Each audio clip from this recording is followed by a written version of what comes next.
मुंबई के इस भागते हुए शहर में रहती थी अवंती। उसकी दुनिया रोशन थी अपने पति कैप्टन रोहन के प्यार से। रोहन एक काबिल पायलट जो आसमान को चीरता हुआ जाता और अवंती जमीन पर उसकी सलामती की दुआ करती। दोनों की मोहब्बत किसी खूबसूरत नज्म जैसी थी, मुकम्मल, गहरी और सच्ची।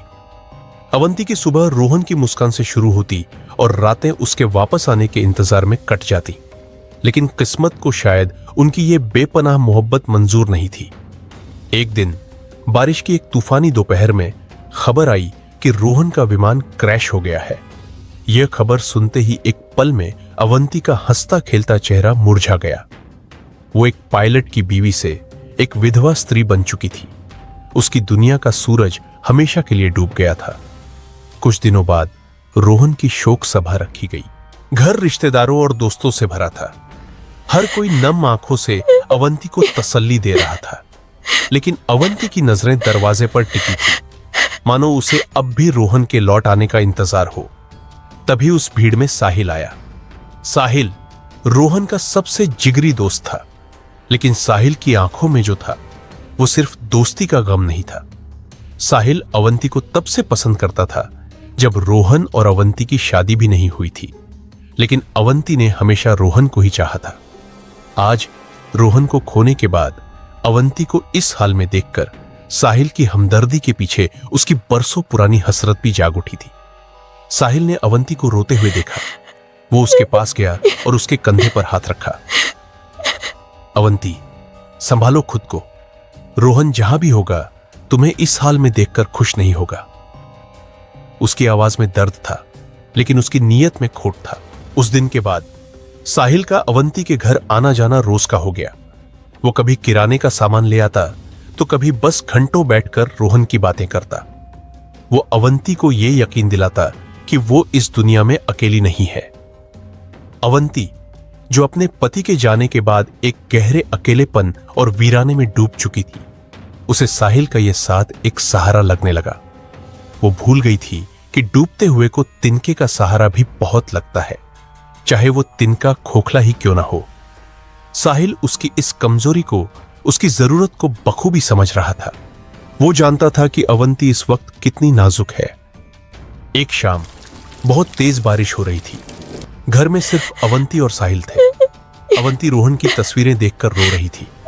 साहिल ने उसे चुप कराया, उसके आंसू पोंछे और उसे गले से लगा लिया।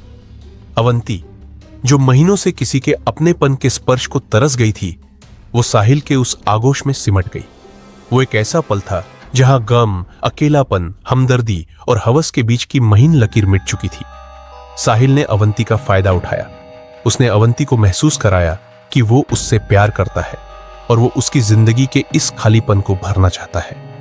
अवंती जो पहले ही टूट चुकी थी, उसने साहिल के इस फरेब को सच मान लिया। उसे लगा कि शायद जिंदगी उसे दूसरा मौका दे रही है। धीरे धीरे अवंती साहिल की तरफ आकर्षित होने लगी। वो दोनों एक दूसरे के बेहद करीब आ गए, इतना करीब कि अवंती अपना सारा दर्द भूलकर एक नई जिंदगी के सपने देखने लगी। साहिल ने देरी ना करते हुए तेजी से अवंती के होठों को चूम लिया। अवंती भी धीरे धीरे साहिल के गर्म शरीर को छूने लगी और उसे अपनी प्यारी गर्माहट में डुबाने लगी। अवंती ने धीरे धीरे साहिल का शर्ट उतारा और दोनों साथ में कमरे में एक साथ प्यार से एक दूसरे के होठों को चूमने लगे। साहिल ने अवंती के कपड़े उतारने लगा और उसके स्तनों को प्यार से सहलाने लगा। वह दोनों एक दूसरे में ऐसे डूब गए जैसे समय थम सा गया हो।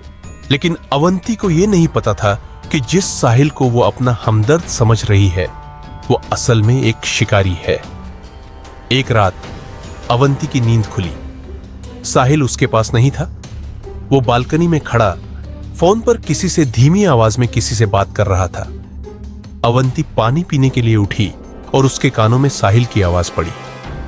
हाँ, बस कुछ दिन और, तुम्हें फिक्र करने की जरूरत नहीं है। मैंने कहा था ना, मैं उस अवंती को कभी माफ नहीं करूंगा। उसने मुझे रोहन के लिए ठुकराया था। आज वो पूरी तरह मेरे काबू में है। वो मेरा इस्तेमाल नहीं कर रही, बल्कि मैं उसका इस्तेमाल कर रहा हूं। सालों पुराना बदला पूरा हो गया। बदला? अवंती के पैरों तले जमीन खिसक गई। उसके हाथ से पानी का गिलास छूटकर जमीन पर गिरा और चकनाचूर हो गया। साहिल ने पलट कर देखा। अवंती वहां खड़ी थी। उसकी आंखों में आंसू नहीं, आग थी। ये सब क्या था साहिल? अवंती की आवाज कांप रही थी। साहिल समझ गया कि खेल खत्म हो चुका है। वो बेशर्मी से मुस्कुराया। जो तुमने सुना वही सच है। तुम्हें क्या लगा था मैं तुमसे मोहब्बत करता हूं? नहीं अवंती, ये सिर्फ बदला था। तुमने मुझे ठुकराने की कीमत चुकाई है। अवंती का दिल हजारों टुकड़ों में टूट गया। पहले पति का गम और अब इस धोखे का जख्म। उसका सारा दर्द, सारा अकेलापन एक भयानक गुस्से में बदल गया। वो चीखती हुई साहिल की तरफ लपकी और उसे पीटने लगी।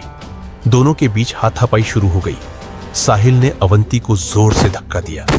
अवंती पीछे हटी और उसका हाथ मेज पर रखे एक भारी लोहे के शोपीस पर पड़ा। गुस्से और दहशत में अवंती ने वो शोपीस उठाया और अपनी पूरी ताकत से साहिल के सिर पर दे मारा, जो उस पर झपट रहा था। एक खौफनाक आवाज हुई और फिर खामोशी। साहिल की आंखें खुली रह गईं और वो बेजान होकर जमीन पर गिर पड़ा। कमरे में सिर्फ अवंती की हांफती हुई सांसों की आवाज थी। उसके हाथ कांप रहे थे। उसने साहिल को नहीं, अपने धोखे को मारा था, लेकिन अब उसके सामने एक लाश पड़ी थी। वो सदमे में थी, लेकिन उसके दिमाग का एक हिस्सा तेजी से काम कर रहा था। वो जानती थी कि अगर वो पकड़ी गई तो कोई उसकी कहानी पर यकीन नहीं करेगा। वो एक धोखेबाज की कातिल कहलाएगी। आधी रात का वक्त था। उसने घर के सारे पर्दे गिरा दिए, दरवाजे बंद कर दिए और साहिल की लाश को घसीटती हुई घर के पिछले हिस्से के गार्डन में ले गई। वहां पुराने आम के पेड़ के नीचे उसने जमीन खोदनी शुरू की। उसके आंसू बह रहे थे, लेकिन उसके हाथ फावड़ा चला रहे थे। ये डर था, ये नफरत थी, ये अपने वजूद को बचाने की जंग थी। घंटों की मशक्कत के बाद उसने साहिल को उसी गड्ढे में दफना दिया। उसने मिट्टी को बराबर किया, उस पर सूखे पत्ते डाल दिए ताकि किसी को शक ना हो। फिर वो वापस घर में आई। उसने जमीन पर गिरे खून के हर एक कतरे को साफ किया। उस शोपीस को कई बार धोया और वापस उसकी जगह पर रख दिया।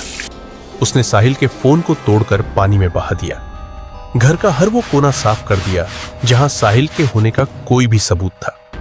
सुबह होने तक अवंती एक कातिल बन चुकी थी, जिसका राज उसी के घर के बगीचे में दफन था। उसने अपना छोटा सा बैग पैक किया, अलमारी से कलश निकाला जिसमें उसके पति रोहन की अस्थियां थी। उसने उस कलश को सीने से लगाया। यह शायद पहली बार था कि वो रोहन के जाने के बाद, साहिल के धोखे के बाद, खुद को अकेला पाकर भी महसूस कर रही थी। सूरज की पहली किरण के साथ अवंती ने वो घर हमेशा के लिए छोड़ दिया और वो उस शहर से, उन यादों से और अपने उस खौफनाक राज से बहुत दूर चली गई। दुनिया के लिए साहिल बस एक लापता इंसान था जो एक दिन अचानक गायब हो गया, और अवंती एक गमगीन विधवा स्त्री थी जो अपने पति की यादों के साथ कहीं और बस गई थी। किसी को कभी पता नहीं चला कि उस रात उस बंद दरवाजे के पीछे क्या हुआ था और उस बगीचे की मिट्टी के नीचे कौन सा सच दबा हुआ था।